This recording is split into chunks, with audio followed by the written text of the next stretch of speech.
Hello, my friends, Evolutionary Energy Arts family. Well, guys, I wanted to talk to you about Reiki. And Reiki is the most popular system of energy healing used in the Western world. And it's usually the first one that people do learn. It's the most user-friendly and it's the most westernized of the systems. And so Reiki is all about working with the universal life force, chi, ki, prana, vril. That force which actually brings life and animates us. And so when we look at Reiki, it's all about working with the energy. And it is very, very similar to other forms of energy work, such as pranic healing and QiGong as well. And actually, it is a form of QiGong, as the founder of Reiki was learning QiGong. And then basically, well, I'll get into the story on how he discovered Reiki.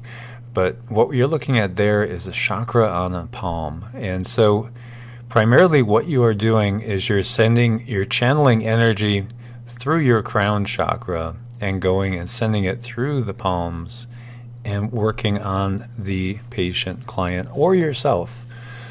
And so Reiki is the most user-friendly system and the easiest one to basically learn. So we've discovered that energy is real. We're energy. Everything is energy. And now we could actually measure it. We could see the life force through the use of different machines, which is something, that we didn't have in the olden days.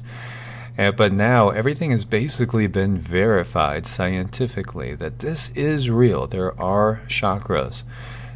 Energy, life force, ki, chi, prana, it does exist, and we could actually see it in the body. We could see areas where it congregates. We could actually see chakras through the use of these machines. Now, Reiki has 5 principles, and the 5 principles of Reiki are just for today. I will let go of anger. I will let go of worry. I will do my work honestly. I will be grateful for my many blessings, and I will be kind to every living thing. And so that is actually just a beautiful series of statements. And if we could just simply live by those things, wouldn't the world be a better place? And so, there's truly nothing to fear from Reiki. And the life force is something that is in everything. Every single thing has life force in it. And with training, many people, if not most, can be able to actually see the life force and most definitely feel it with time. And many people nowadays, because the energy is increasing so much, they're feeling it without even any training. So Reiki benefits, has many, many benefits. Definitely helps meditative states. It adapts to the needs of the recipient, promotes personal awareness, enhances spiritual connection, fosters natural self-healing, relaxes and reduces stress, balances energies in the body, relieves pain and discomfort. So it'll automatically shift us out of the fight or flight mode and the as far as the body goes, and shifts you into the rest and digest as far as the nervous system goes. So right off the bat, you're going to go from producing cortisol and the stress hormones, which are going to, over the long haul, basically wear your body out, oxidize it, and you're going to shift it into promoting healthy, beneficial hormones that are going to relax you, serotonin, melatonin, give you better sleep, and also just leave you happier. So the history of Reiki, and it starts at a temple in Karama, and this is Dr. Usui, and basically the story goes that he experienced the Reiki power during a 21-day fasting retreat on Mount Karama. And so he was, as so many have done before, he went within. And that is where we all need to go, is to go within, because within is where we find source, where we find God. It's within, it's not without. And so, as many times as Christ has said, the kingdom of heaven is within you. You are the temple of God. And so, as with many other traditions, it came to him during a fast. And again, when we fast, we're cleansing ourselves of this world in so many ways and opening ourselves up for higher energies to come through. Higher energies, not lower energies. And as we've talked about before, so many people have been trained to be afraid of higher energies. And this has been done by those in the know and in power in order to keep people, the average person, from discovering that they have tremendous access themselves. They don't need to go through any particular organization, any particular, set of beliefs even. It's all about where your heart is at. It's pretty simple. And through that, you could connect to Source, and you could connect to unlimited healing energy. It's all about your personal vibratory rate, because everything is energy vibrating at different rates of speed. And in the lower rates of speed, the lower vibrational rates, they tend to promote dis-ease and disharmony. And at the higher levels, it promotes health and well-being. And so when we look at this, the Reiki method of healing was founded on a revelation and understanding of the body's energy system. Reiki practitioners strive to improve health and quality of life by offering Reiki energy and restoring balance. Reiki is used in self-care, for care of one's family, and is offered in private practice and in hospitals and medical settings as an adjunct and supportive therapy to wellness and traditional medical care. The form of Reiki that many people practice today is Usui Reiki, and that's the one that's been in use for over 100 years. And he is the founder of modern Reiki. And his name was Dr. Mikao Usui, sometimes called Usui Sensei, which is just master or teacher. And he was born to a wealthy Buddhist family in 1865. Dr. Usui's family was able to give their son a well-rounded education for the time, and as a child he studied in a Buddhist monastery where he was taught martial arts, swordsmanship, and the Japanese form of QiGong, known as Kiko. And QiGong is Chinese for energy work. And as you get into this, and if you want to go deeper, you could start studying medical QiGong, which gets vastly deeper into many more techniques and working in the meridians as well. So throughout his education, Dr. Usui has had an interest in medicine, psychology, and theology. It was this interest that prompted him to seek a way to heal himself and others using the laying on of hands. And it was his desire to find a method of healing that was unattached to any specific religion and religious belief, so that his system would be accessible to everyone. And he traveled a great deal during his life. He studied healing systems of all types and held different professions, including reporter, secretary, missionary, public servant, and guard. And finally, he became a Buddhist priest, monk, and lived in a monastery. So sometime during his years of training in the monastery, he attended to his own training and rediscovered course in a cave on Mount Kurama. For 21 days, Dr. Usui fasted, meditated, and prayed, and on the morning of his 21st day, Dr. Usui experienced an event that would change his life forever. He saw ancient Sanskrit symbols that helped him develop the system of healing he had been struggling to invent. So Usui Reiki was born, and after his spiritual awakening on Mount Kurama, he established a clinic for healing and teaching in Kyoto. As the practice of Usui Reiki was spreading, Dr. Usui became known for his healing practice. And so he founded his first Reiki clinic and school in Tokyo in 1922. Before he died, he taught several Reiki masters to ensure his system would not be forgotten. Among them was Dr. Chujiro Hayashi, a former naval officer who set up a Reiki clinic in Tokyo. Dr. Hayashi is credited with further developing the Usui system of Reiki by adding hand positions to more thoroughly cover the body. Dr. Hayashi also changed and refined the attunement process using his improved system.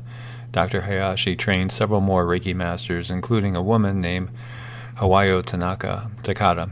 Miss Takada was a Japanese-American woman who originally went to Dr. Hayashi for healing. Upon learning the system for herself, Mrs. Takada took Reiki home to the United States. And really, it was her that kind of modernized it when you get down to it.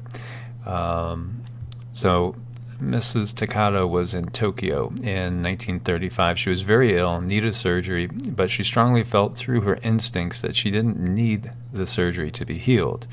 So after asking her doctors about alternative treatments for her conditions, she was told about the Reiki practitioner in town.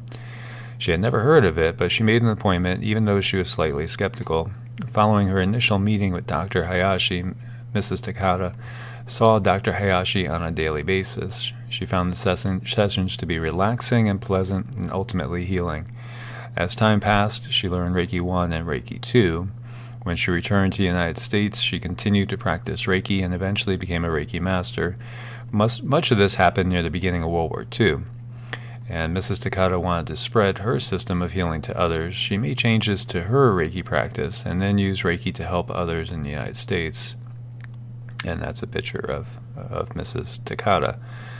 And before he died, Dr. Hayashi managed to impart all of Dr. Usui's teachings onto Mrs. Takata. She continued to practice Reiki for many years, and when she died, she had attuned 22 Reiki masters.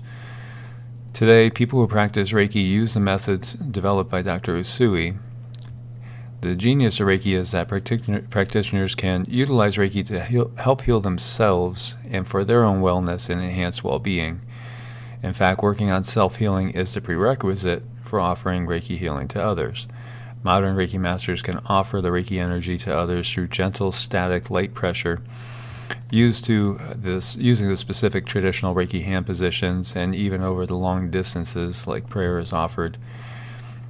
Reiki healing complements any medical therapy and traditional medicine and can be used to help assist in the potential healing of people suffering from pain, illness, and others.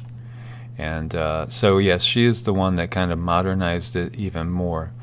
And as we've learned more, we've discovered that his original techniques were actually much closer to a lot of the traditional QiGong techniques that have been used. But the system is definitely the easiest to learn. And the one thing that comes in time is you discover that so much of it becomes intuitive as you're sensing the energy flow in the body. So we talked about ki, chi, prana, vril, the life force. And so science recognizes that there is something called biophotons. And these biophotons, they basically conduct information and basically from living beings. So light or electricity dominates the signal processing and communication of neurons, from physical laws to actual processes. So biophotons, it's the cell communication inside story. And everything is really energy, and light is energy. Light is also information, and cells communicate using light. And biophotons are something that the discovery of them has been a real bridge between the East and the West. So biophotons simply mean biological light or ultrafine light emissions which are used by all biological life forms in the sustaining of life. Each and every living form have their own biophotons. Biophotons are well recognized in the scientific community with more than 40 different scientific research groups involved in quantic biology. These scientists are currently researching the quantitative and qualitative biophoton differences in normal and abnormal tissues, how biophotons can be used to assess food quality, how biophotons may indicate bacterial contamination, how biophotons may be used for assessment of blood status and whole body status. And if we look at Kirlian photography, you could see the actual difference between, say, over here, the energy and light being emitted from an organic mushroom compared to a conventional one, organic tomato compared to a conventional one, a cooked baby carrot and a raw baby carrot, and a sprout. Sprouts are loaded with energy, with life force, and that is why they are so healthy for you. Organic broccoli, conventional. broccoli. So everything is about frequency, as we've been saying. Tesla said, you think about the mysteries of the universe, think in terms of energy, frequency, vibration. And it's true. This is what life is all about. So can cells talk using light? And yes, most definitely. A growing body of evidence suggests that molecular machinery of life emits and absorbs photons. And they actually do communicate to each other. And you could actually communicate to the cells of another person through Reiki or any sort of energy work. So that is what happens when we do the energy work. The communication, the light, is bringing new healing energy in from one being into another. And when we think about it, in effect, everything that we see that seems to be so solid, it's mostly vacuum. And so it's a rather simple thing, and we use just basically intention in order to do it, to channel healing energy through one person and send it into another. And since there's something called quantum entanglement, in which basically when you're standing right next to somebody else, if you really close your eyes, they close their eyes, give it a little bit of time, put your senses out, you could actually sense them. And you could actually feel them. You could feel them very easily with just a little bit of training. And that's because our bodies are more than just the physical body. The physical body is the densest layer, but there's layer upon layer of other bodies on top of the physical body, interpenetrating the physical body at all different levels of vibration, some vibrating much faster than others.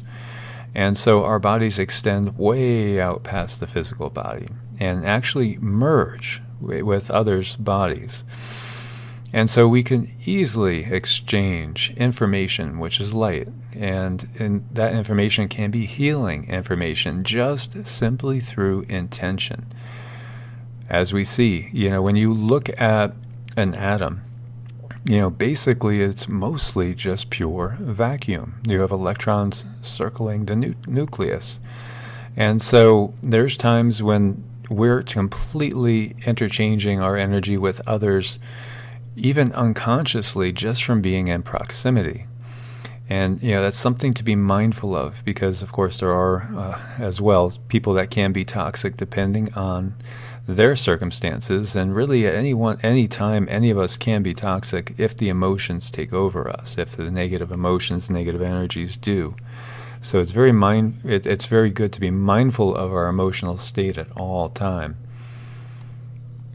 So biophotons, these are the scientific terms that help us understand what the life force is.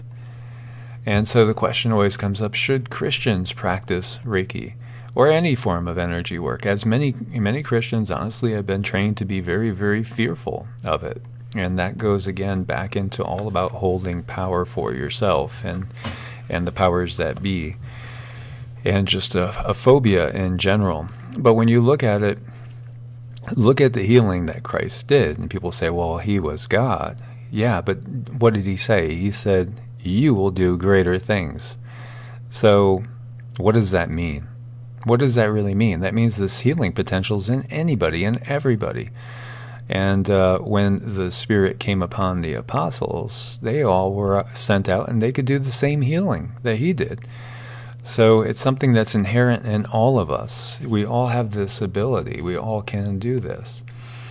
And this gets into that. And, it's basically a lot of Christians are so fearful of any sort of, thing that is non-Christian. And, again, that's something each person has to search for themselves. But I simply would tell anybody that I'm teaching, then basically, start and end with prayers that are comfortable to you, any healing session.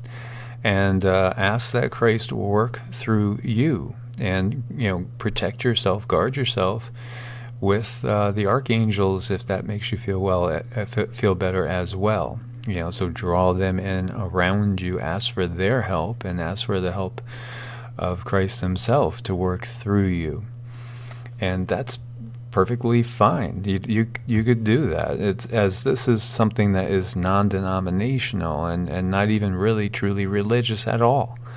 And my first introduction to this type of healing, energy healing, came through a very, very hands-on church. When you get down to it, it was amazing. People were slaying people in the spirit and speaking in tongues and doing all sorts of those things. And a friend of mine had dragged me to it, and I just went to kind of humor him. And then when I felt the electric energy there, it was amazing, and I just had to discover more. So I started to, look at first through Christian sources, all about, the gift of laying on hands and all that, which ended up eventually leading me to discover Reiki and other systems of healing. And I realized, this is actually universal. It's not about having any one dogma that's going to give me this ability. This is a universal ability that whether you're, fundamentalist Christian, whether you're Baptist, whether you're Catholic, whether you're Islamic, whether you're Jewish, whether you're Hindu, whether you're pagan, Wiccan, doesn't matter, because this is something everybody can do. And your intentions are what make it good or evil. It's all about your intentions and where your heart is. That's what makes it good and evil. It's not about any one particular dogma at all. Not at all. It has nothing to do with dogma. This is a natural thing that's inherent in us. And for the most part, it's been kept secret from us on purpose, because this will take a lot of money away from certain industries, because people will learn that they could actually heal themselves and heal others. And truly, if you have like 15, 20 people in a room, it's amazing what you can do with energy work. I mean, incredible. You can move mountains. And there's many, many quotes in here and many, many scriptures in here that talks about these gifts. Just like so many people have problems with anybody having any sort of inspired vision, as if it can't happen this day. Well, many people believe these are the end times, and there's prophecies that say this is when, God's going to pour his spirit out on people, and people are going to have dreams and visions even more now than before. And yet somehow there's a fear that if it's not in the Bible, then it can't be inspired. Only what's in the Bible is inspired. Well, the Bible was just 66 books put together by the Catholic Church, which was convened by Constantine to keep his kingdom together. There were hundreds of books. Scholars think there were anywhere from 500 to 1,000 or more scriptures in circulation, and there were tremendously divergent thoughts. And the whole concept of the Trinity was debated, debated fiercely, because many people didn't believe in the Trinity. And the Trinity doesn't exist in Judaism, out of which Christianity comes, but the Trinity does exist in Hinduism. There's numerous Trinities in Hinduism. And, so it's interesting to just really do a deep study of all the world's religions. And if you follow the travels of the Jewish people and the exiles, you see that they picked up beliefs from the Persians when they were in the Persian exile, and the Babylonians as well. And, at these different time frames, they picked up beliefs of different people, and that changed the beliefs of different groups of them. And so when we have Christ coming out of the Essene school, because, that's basically what he was an Essene, his belief system was very, very different than the Jewish belief system of, say, 400 or 500 years earlier.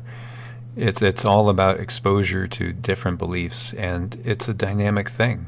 It changed in time, and as we see now, there's different faiths. There's so many different different branches of Christianity, and there's different branches of Judaism as well. And so, one size does not fit all. So we need to be comfortable with what feels good to us and accept that others will have different beliefs. But this ability is something that is inherent in all humans. And it is, in my opinion, definitely divinely given. And it's just a part of who and what we are. And so, it's something that we should not be afraid of, as there's so many scriptures that indicate the healing power there. As you can see, these are just a list of some different scriptures of healing. And it goes on and on. And as it says in 1 Corinthians, and God has appointed in the church first apostles, second prophets, third teachers, then miracles, then gifts of healing, helps, administrations, various kinds of tongues. And do not have the gifts of healing, do they? All do not speak in tongues, do they? All do not interpret, do they?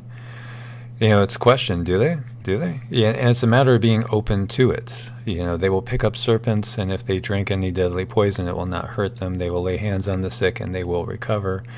And of course, we have people that test that. We have seen that where people test that, and sometimes they get killed testing that and, picking up serpents that are poisonous. So let's not go overboard with that level. Although I do think, if you look at the legends of many Hindu yogis, they can do amazing things, even levitate. And there are legends of Christian saints that can do the same things as well. And so the prayer offered in faith will restore the one who is sick, and the Lord will raise him up. And if he has committed sins, they will be forgiven him. And it really doesn't take too much to look deeper in and have a clearer picture of this is really what we're supposed to do. Whether you are Christian or not, it's an inherent ability that we all have. And so it's just a matter of getting over your fear and recognizing that this divine healing ability lies within you, me, and everyone. It's just a matter of embracing it. Do we want to live in fear, or do we want to actually get out there and do healings that we see the apostles doing? Because you could. It's in you. And so, chakras, and it's so amazing, like 20 years ago, chakras were thought to be woo-woo in the West, and now they're scientific fact. And this is really a pretty good representation of what they look like. They look like tornadoes, hurricanes, funnels, basically drawing in energy into basically the spinal cord and then throughout all the nervous system. When we look at them, they each have a function. And so in Reiki, mostly what you're doing is you're allowing, with the breath, you use the breath. As you breathe in, you're drawing not only breath into your lungs, but you're drawing this crystalline white light in through the crown chakra. And the crown chakra connects us to the higher dimensions. It connects you to God itself, to Source. And so there are actually many more chakras above the crown chakra that go on through the higher dimensions. And so as you breathe in, basically the energy is pouring in through the crown chakra. And then as you breathe out, it flows through your palm chakras and into the person that you're working on, or into yourself. And one of the things that's really interesting with science is we've kind of verified, and we know that the chakras are located by these nerve plexus.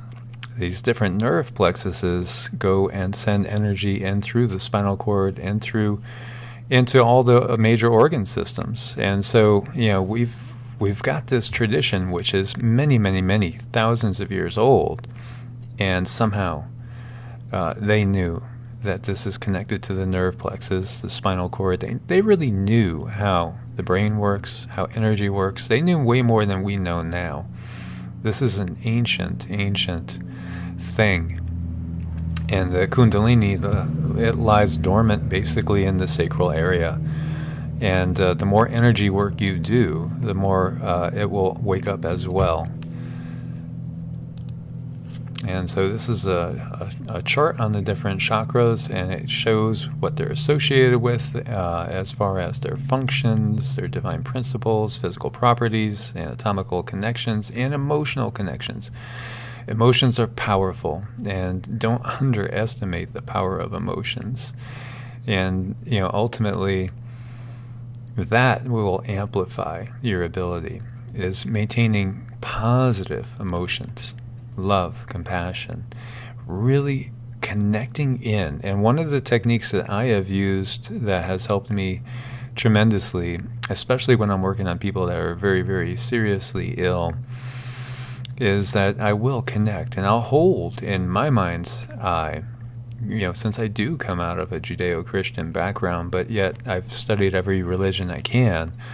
Still, when it comes to healing, I associate probably healing more with Christ than anything. So I maintain the vision of Him in my mind and just focus on the pure love that He showed and His connection to Source. And basically, I hold Him in my mind when I'm really going deep, and just kind of visualize and hold on to that and see the energy and connect to basically that Christ consciousness and focus on that fully. And then that puts me into the right vibrational state to be a really excellent conduit for true life force, pure healing. And at times also I have done and used the vision of Buddha as well, because again, he's compassion again. And that is a very healing energy.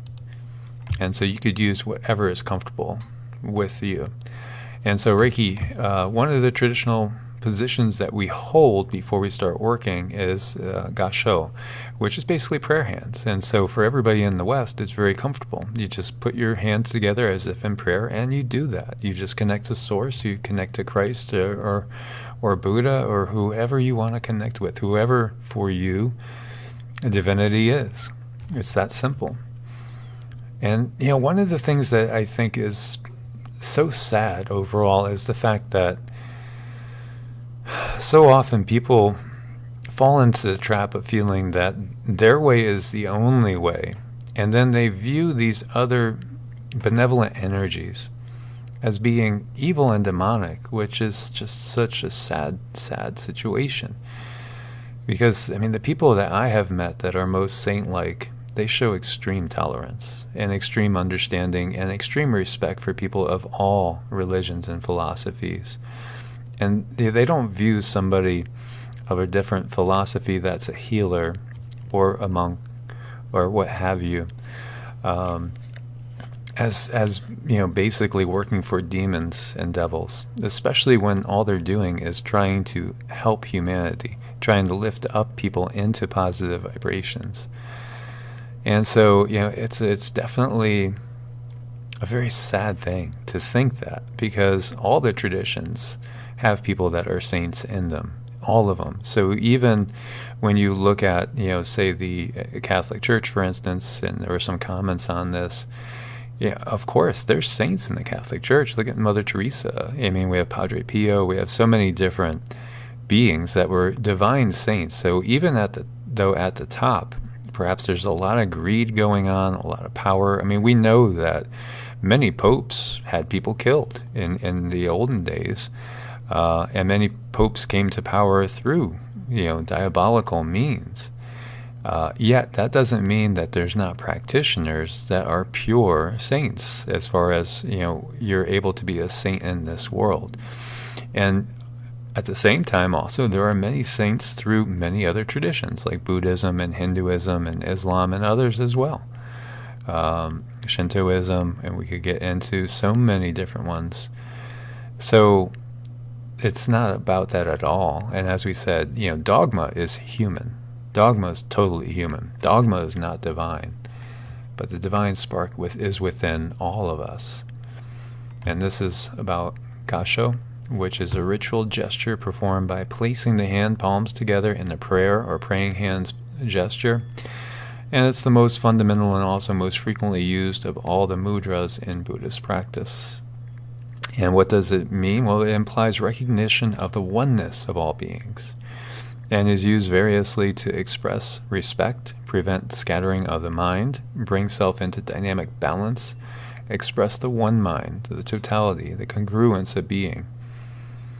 And so there are actually two primary forms of the standard Gasho, and we may refer to these as formal Gasho. This is used in formal situation, ritual, religious services, etc. The hands are brought together in front of the face, fingers straight, palms pressing together, elbows are raised, forearms about 30-degree angles to the floor, fingertips about the same level as top of the nose, hands roughly a fist distance in front of the tip of the nose, eyes are focused on the tips of the middle fingers.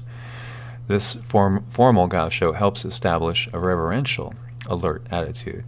The gesture is used to show reverence to Butsu, Bosatsu, patriarchs, and teachers.